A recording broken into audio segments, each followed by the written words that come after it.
The 1950s were a decade defined by the post-World War II boom, the dawn of the Cold War, and the civil rights movement in the United States. The U.S. had the world's strongest military power. Its economy was booming, and with this success came new cars, houses in the suburbs, and it seemed as if more people than ever had extra money to spend. However, the 1950s were also an era of great conflict. The civil rights movement and the crusade against communism exposed some of the divisions in American society.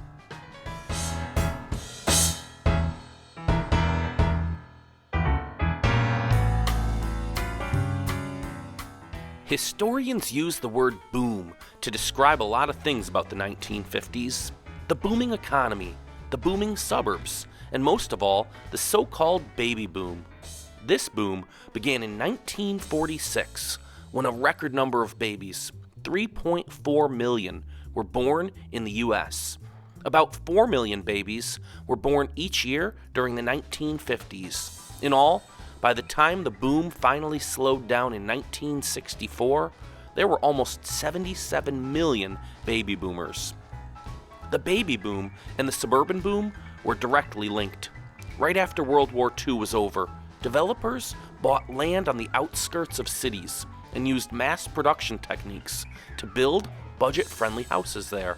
The GI Bill subsidized low-cost mortgages for returning soldiers, which meant that it was often cheaper to buy one of these suburban houses than it was to rent an apartment in the city.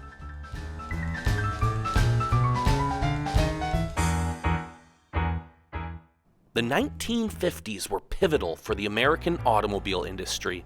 The industry was maturing in an era of rapid technological advances that led to mass production and greater profits for many.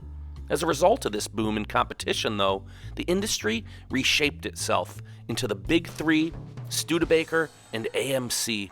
The age of small independent automakers was nearly over, as most of them either consolidated or went out of business.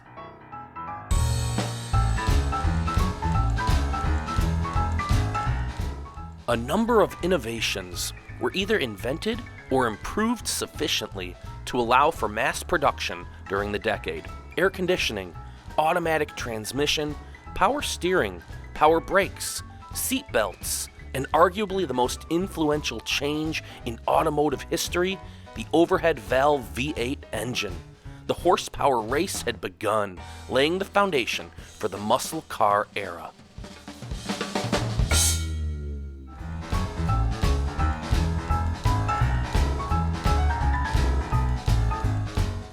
Automobile manufacturing became the largest industry segment in the U.S. By 1960, 1/6 of working Americans were employed directly or indirectly by the auto industry. But automation and imports eroded the need for such a large workforce within a couple of decades. The 1950s were the pinnacle of American automotive manufacturing and helped shape the United States into an economic superpower.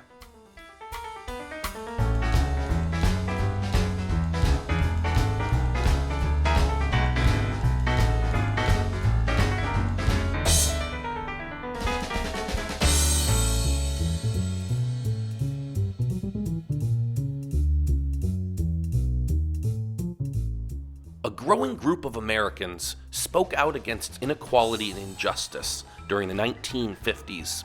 African Americans had been fighting against racial discrimination for centuries. During the 1950s, however, the struggle against racism and segregation entered the mainstream of American life.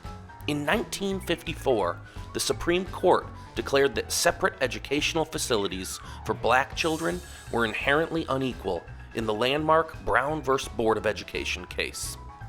Many Southern whites resisted the Brown ruling. They withdrew their children from public schools and enrolled them in all-white segregation academies. Despite these efforts, a new movement was born. In December 1955, a Montgomery activist named Rosa Parks was arrested for refusing to give her seat on a city bus to a white person. Her arrest sparked a 13-month boycott of the city's buses by its black citizens. which only ended when the bus companies stopped discriminating against African American passengers.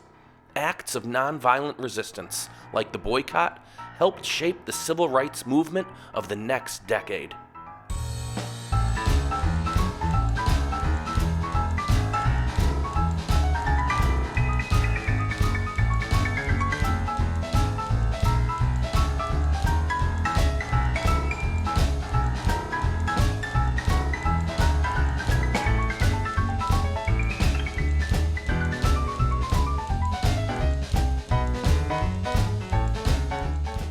The tension between the United States and the Soviet Union, known as the Cold War, was another defining element of the 1950s. After World War II, Western leaders began to worry that communism anywhere threatened democracy and capitalism everywhere. As a result, communism needed to be contained by diplomacy, by threats, or by force. This idea shaped American foreign policy for decades.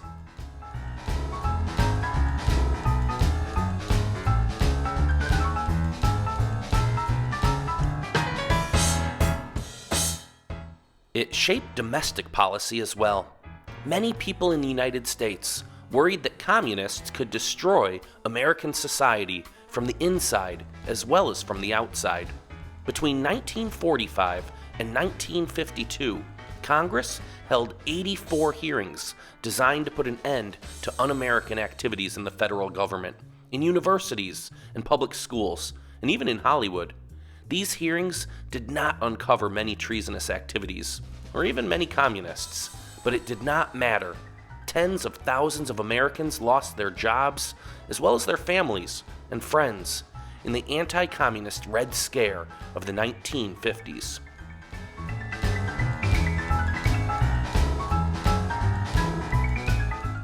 In the 1950s, televisions became something the average family could afford, and by 1950, 4.4 million U.S. families had one in their home.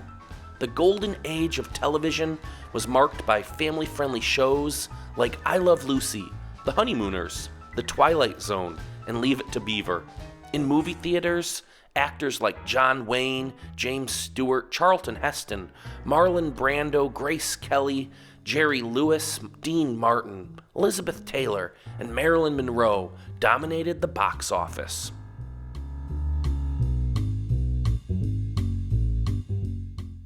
The 1950s saw the emergence of rock and roll, and the new sound swept the nation. For the first time, music marketers changed their strategy too, and began to target the youth.